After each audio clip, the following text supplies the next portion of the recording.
മക്കളെ good morning.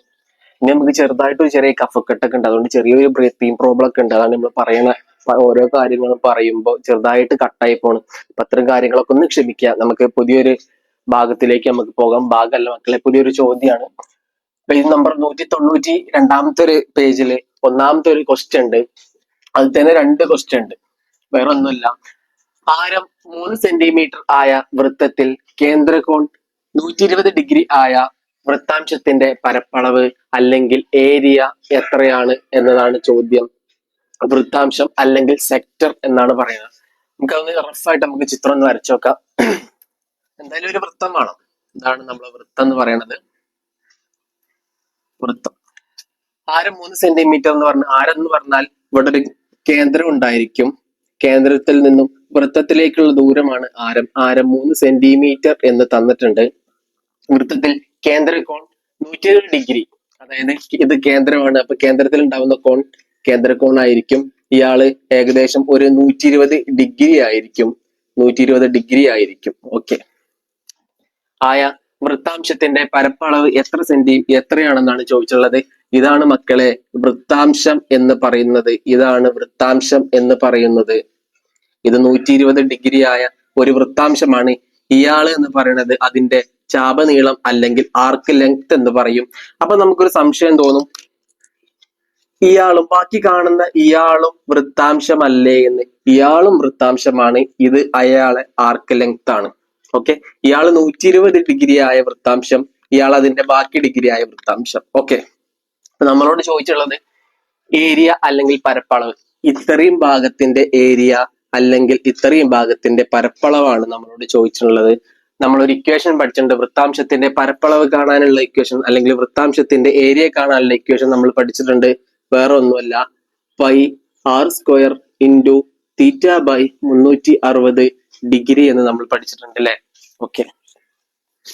നമുക്ക് ആ സമയത്ത് ഇക്വേഷൻ ഓർമ്മ വന്നില്ല എന്ന് വിചാരിക്കാം. നമുക്ക് വേറെ ഒന്നും ടെൻഷൻ അടിക്കണ്ട. നോക്കടാ, ഇതൊരു വൃത്തമാണ്.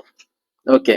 ഈ വൃത്തത്തിന്റെ മൊത്തം ഏരിയ നമുക്കറിയാം. മൊത്തം ഏരിയ നമുക്കറിയാം. എത്ര? പൈ ആർ സ്ക്വയർ ആണ്. ഇതാ പൈ ആർ സ്ക്വയർ. അത് നിർബന്ധമായിട്ട് നമ്മൾ പഠിച്ചിരിക്കണം. ഏത് ഉറക്കത്ത് ചോദിച്ചാലും നമ്മൾ പറഞ്ഞിരിക്കണം. ഓക്കെ. പൈ ആർ സ്ക്വയർ ആണ്. മൊത്തം നമുക്കറിയാം. പക്ഷെ ഈ ചോദ്യത്തിൽ നമുക്ക് മൊത്തം വേണ്ട, വെറും 120 ഡിഗ്രി മതി. എടാ നോക്കടാ, ഈ 120 ഡിഗ്രി എന്ന് പറയുന്നത് മൊത്തത്തിന്റെ എത്ര ഭാഗമാണ്? ഈ മൊത്തം എന്ന് പറയുന്നത് 360 ഡിഗ്രിയാണ്. 360 ഡിഗ്രിയിൽ വെറും 120 മാത്രം നമുക്ക് മതി. അപ്പൊ നമ്മൾ equation pi into r square into 120 by 360 എന്ന് വരും. 360ൽ 120 ഡിഗ്രി. അങ്ങനെ നമുക്ക് ഇക്വേഷൻ ഓർത്ത് കണ്ടുപിടിച്ച് വരാം. ഓക്കെ. പൈ എന്ന് പറയുന്നത് നമുക്ക് അറിയാം. റേഡിയസ് എന്ന് പറയുന്നത് നമുക്കറിയാം 3 ആണ്. അപ്പൊ 3 സ്ക്വയർ എന്ന് വരും. 120 ബൈ 360 എന്ന് വരും. പൂജ്യവും ക്യാൻസൽ ആയി പോകും. നമ്മൾ ലാസ്റ്റ് പൈ ഇൻറ്റു 3 സ്ക്വയർ എന്ന് പറയുന്നത് 9 ആണ്. 9 ഗുണിക്കണം 12 ബൈ 36. 36നെ 12നെ നമുക്ക് 3 കൊണ്ട് ക്യാൻസൽ ചെയ്യാം. 4 3 12 ആണ്. അതേപോലെ 36 എന്ന് പറയുന്നത് 12 ആണ്. ഓക്കെ.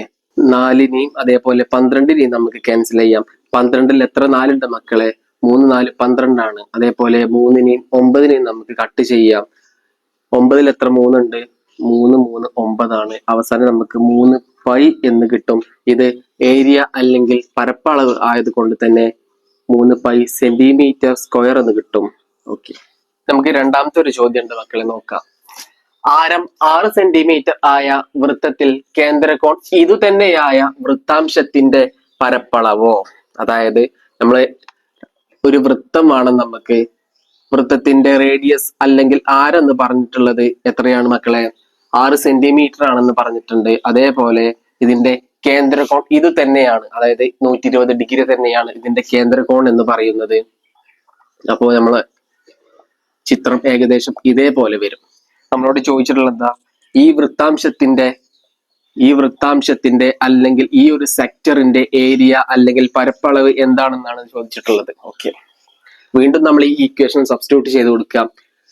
പൈ നമുക്കറിയാം, റേഡിയസ് നമുക്കറിയാം 6 ആണ്, ആർ സ്ക്വയർ. തീറ്റ നമുക്കറിയാം 120 ആണ്. അതേപോലെ 360, അതേപോലെ നമ്മൾ എഴുതി പൈ ഇൻറ്റു 6² 36 ആണ്, ഗുണിക്കണം 120/360. പൂജ്യവും പൂജ്യവും ക്യാൻസലായി, 36 ക്യാൻസലായി. അവസാനം നമുക്ക് വരും 12 പൈ സെന്റിമീറ്റർ സ്ക്വയർ എന്ന് യൂണിറ്റ് ഒരിക്കലും നമ്മൾ മറക്കരുത്. കഴിഞ്ഞ ഒരു ചോദ്യത്തിൽ നമ്മൾ പറഞ്ഞിട്ടുണ്ടായിരുന്നു, റേഡിയസ് ഇരട്ടിയാവുക അല്ലെങ്കിൽ റേഡിയസ് 2 മടങ്ങാകുക എന്ന് പറയുമ്പോൾ ആർക്ക് ലെങ്ത്തും അതേപോലെ 2 മടങ്ങാവും എന്ന് നമ്മൾ പറഞ്ഞിട്ടുണ്ടായിരുന്നു. എടാ നോക്കടാ, ഇവിടെ റേഡിയസ് ഇരട്ടിയാവുക അല്ലെങ്കിൽ റേഡിയസ് 2 മടങ്ങാകുകയല്ലേ ചെയ്തിട്ടുള്ളത്.